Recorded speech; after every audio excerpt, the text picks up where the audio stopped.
Trump has announced on Truth Social that he is increasing the tariff on Canada by 10% over and above what Canada is already paying now. President Trump says he's imposing an additional 10% tariff on Canada. Trump, who blasted Canada at 4:30 a.m. local time, promising a new 10% tariff that, in his words, would be over and above what Canada is paying now.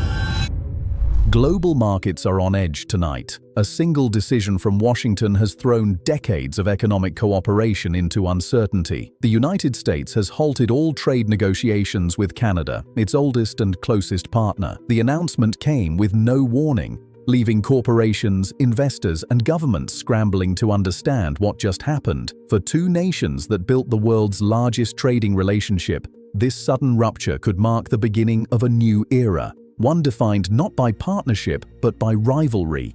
Before we dive deeper into this unfolding story, make sure you subscribe to Maple States and help us reach our first 1,000 subscribers. Your support means a lot. It helps us continue delivering clear, fact-based coverage on the biggest global shifts shaping our world. The decision came directly from the Trump administration, confirmed in a late-night statement citing unacceptable anti-tariff actions from Ottawa. Insiders say even senior officials were blindsided. According to leaks from the National Economic Security Council, a confidential report concluded that Canada's recent measures had effectively neutralized the impact of U.S. tariffs. Within hours of receiving the report, the president ordered a total suspension of ongoing talks, calling Canadian trade policy a threat to regional stability. The impact was immediate. From Detroit's auto plants to Alberta's energy fields, industries that depend on seamless cross-border supply chains went into crisis mode. The White House signaled that the suspension could last indefinitely unless Ottawa reversed its recent policies. Behind the scenes, Washington aides framed the move as a warning, a message that America would no longer tolerate what it sees as unfair countermeasures. In Ottawa, the reaction was swift and strategic. Canadian officials began quietly exploring alternative markets to reduce dependence on U.S. trade. Reports from Bloomberg revealed that high-level talks had already begun between Canada and China, centered on expanding partnerships in technology, infrastructure, and natural resources. For Canada, this was more than a reaction. It was a historic pivot. Economists compared it to the moment before the signing of NAFTA in 1988, when the country last redefined its economic identity. Now, Ottawa was signaling a readiness to look eastward toward the world's second-largest economy. The move set off alarms in Washington. Reuters reported that American officials were discussing the possibility of new tariffs on Canadian goods if Ottawa deepened its ties with Beijing. Behind closed doors, emergency meetings took place between the State Department, Commerce Department, and National Security Council. The central fear was that Canada's diversification could erode U.S. influence in North America and open the door for China to gain a strategic foothold in the Western Hemisphere. Canadian leaders, however, downplayed the confrontation. Prime ministerial aides described diversification not as retaliation, but as preparation for a new global reality. In their view, no modern economy could rely on a single partner, especially when that partner was turning trade into a political weapon. Yet the stakes were high. Bilateral trade between the US and Canada exceeds $700 billion each year. Any sustained freeze could trigger layoffs, shortages, and price hikes on both sides of the border.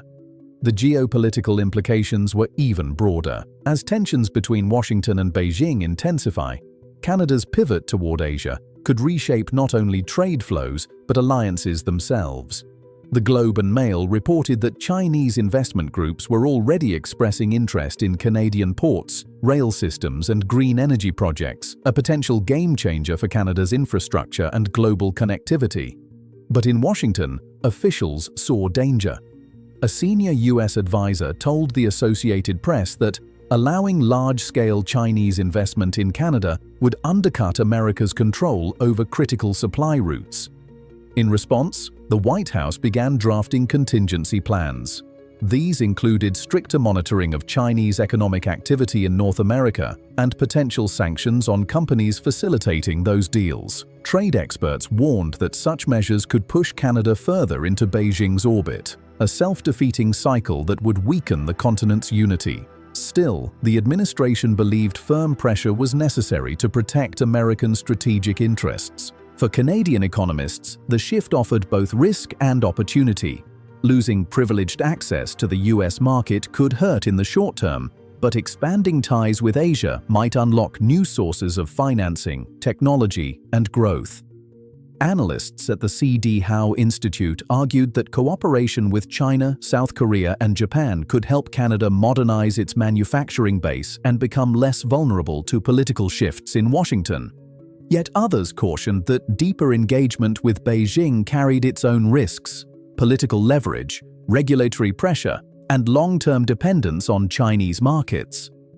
Meanwhile, U.S. companies began feeling the ripple effects. Auto manufacturers, agricultural exporters, and technology suppliers that rely on Canadian components initiated emergency supply chain audits.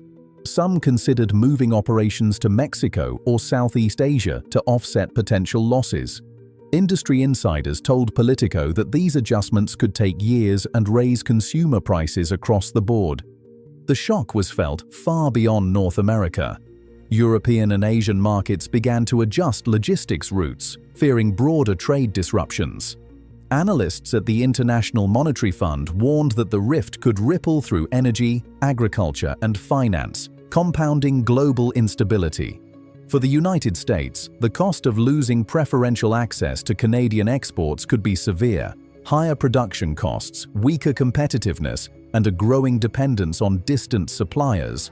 Yet both governments appear to be searching for a way out. Quiet diplomatic channels remain open. According to the Financial Times, senior advisors from both sides are exploring limited compromises to prevent a total breakdown. But optimism is thin. For Washington, Canada's flirtation with China represents a strategic challenge that goes beyond tariffs.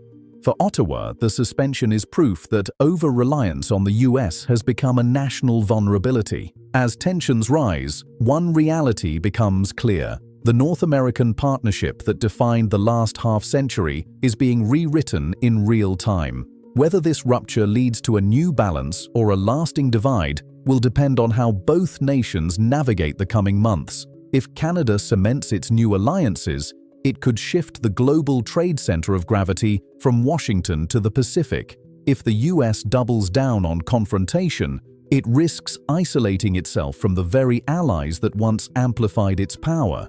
This is not just a trade story. It's a story about the future of influence, sovereignty, and the fragile web that connects global economies. The world is watching closely to see which way North America turns, toward restoration or reinvention. Stay tuned and subscribe to Maple States for more in-depth coverage on the forces reshaping our world.